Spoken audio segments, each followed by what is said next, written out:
Hey, what's up guys? So we are going to be going over how to beat the Mermaid Atlanteans, as well as kind of like how to play against it as well.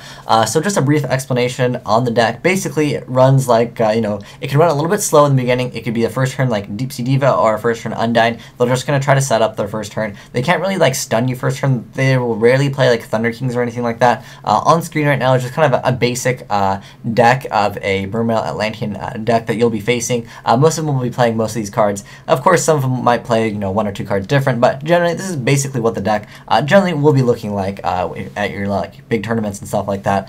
But that said, how they play is first turn they'll just kind of set up. They'll just add a card. They'll go for Diva and they'll go for like a Catastor or Librarian if they know that you're playing like a Synchro heavy deck.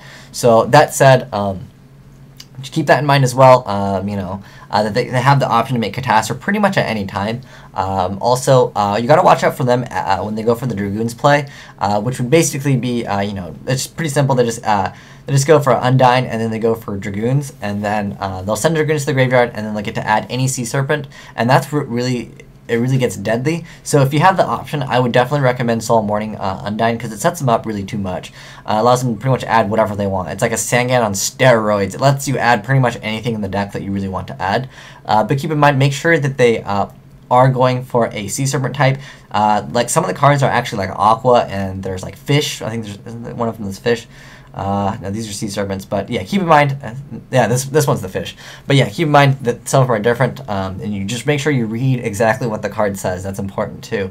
But yeah, as far as the game goes, they can OTK you at any time, so keep in mind that sometimes it happens.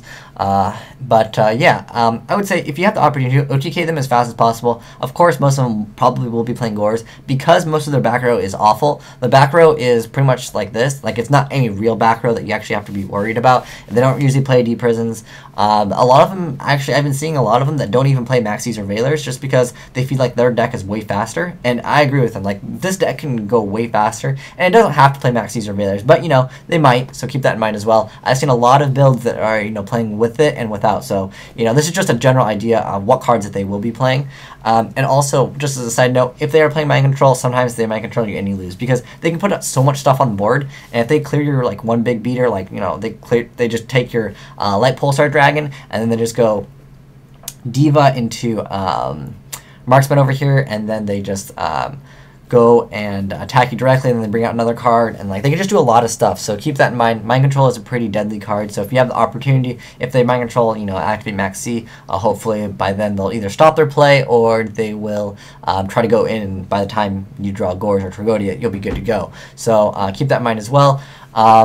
But yeah, again, to play against the deck, you want to OTK it as fast as possible. I'd say that is the best way, because otherwise you're going to get OTK'd back, and you can't really let them set up, because once they get like double Dragoons effects, it's almost set up for them to drop a Malanglacia, the Elemental Lord, and you don't want that to happen, because once this card comes out, if it successfully gets its effect where it can basically discard your two cards, you're really at a huge disadvantage. But if you are playing Dark Worlds, it is discard. It's not sent to the graveyard, so it is discard. Playing Dark Worlds, hey, that's pretty cool, right?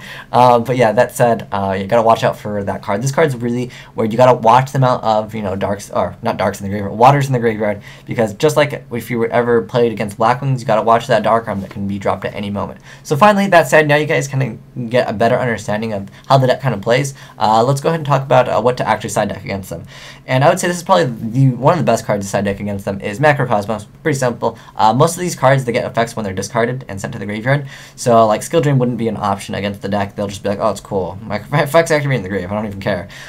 So most cards, once they're discarded by a water monster, that does include Exceed monsters. So if they detach with Exceed monsters, they do get the effects. So it's pretty deadly. You got to watch out for that. The thing with Defissure, material still goes to the graveyard, so Defissure not as great in that aspect. But there's another card, that's basically, kind of like a macro against them anyways. And it's called Soul Drain, but you do have to pay 1,000 life points, so a little bit of a bummer there, that you do have to pay 1,000 life points, because that, can make a big difference in the game. But yeah, Macrocosmos and Soul Drain, probably the best cards against them, I would say. The only thing I really don't like about Soul Drain, that 1,000 life points, you know, if you open up with it, it's good, but sometimes you just, you know, you can't pay that 1,000 because you've activated like a warning and you've done something else, and it's just like taking the damage, you've already taken damage. I just don't like paying the 1,000. That's the downside to it. Next up, D-Fissure, which kind of went over. It's basically the same, but not as good because, in one aspect, like, also, I wanted to mention this real quick. If you're playing against the deck, activate Macrocosmos as soon as possible. During their turn, as soon as their turn starts, activate Macrocosmos. Because if they go, you know, discard 2 cards, or they go Undyne, discard, or just anything that just discards immediately, since it's a cost, it'll go to the graveyard, and that'd be unfortunate because Macro is not there at the moment. So yeah, keep in mind just Macrocosmos immediately, because let's face it, if they have MST, they're going to MST it anyways. They have to. It's basically a forced MST. Or they might play like Malevolent Catastrophe or like Destinator or something like that. But yeah, just activate this immediately because this will bait out any MSTs because they have to. It's basically guaranteed that they have to MST this card. But that said, also keep in mind if you are doing that, you know, watch your max Cs. Don't play D-Fissure, then try to max C because it doesn't actually work because it has to hit the graveyard. Another thing, Mind Crush. So whenever they search out with Dragoons, you can just Mind Crush them. Pretty awesome. Another card, Night Beams, because that hits Abyss Sphere. So bye-bye Abyss Sphere. They can't chain it, which is a card that's pretty annoying to deal with. Another card, this card's actually more so oriented towards any like Chaos variant or Dark Worlds, because it is a fiend for Dark Worlds. So during either player's turn, when a card effect is activated in your opponent's graveyard, you can send this card from your hand to the graveyard to negate the effect. So pretty awesome stuff.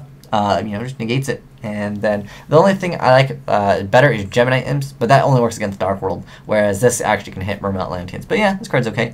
Next up, Rivalry of Warlords. Now, this is an interesting card because you would think that, wait, all these are like Aqua, right? Well, the thing is, some of them are Sea Serpents. This one's Machine, and then this one is Aqua. This one is a Sea Serpent. This one's another Aqua. This one's a Fish. This one is also Sea Serpent. What is it? Machine. Sea Serpent.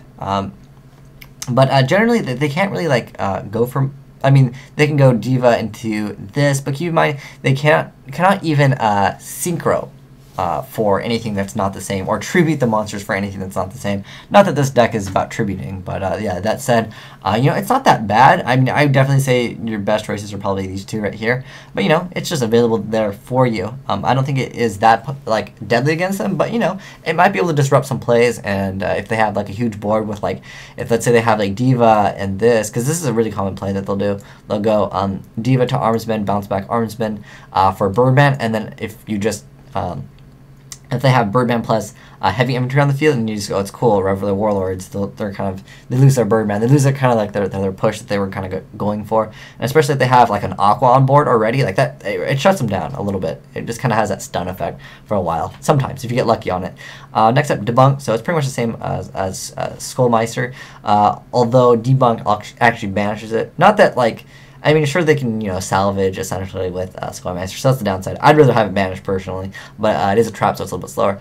And then lastly, False Item, because sometimes this deck will swarm really hard, and then it's difficult to come back, realistically, when they have, like, you know, Catastor out and, like, you know, this card. Because, like, the thing is, like, the deck can make Catastor at any time, so, like, decks that can't deal with Catastor, like, I know Heroes, like, they don't really like dealing with Catastor in general, just because you can run over pretty much everything the heroes have to offer.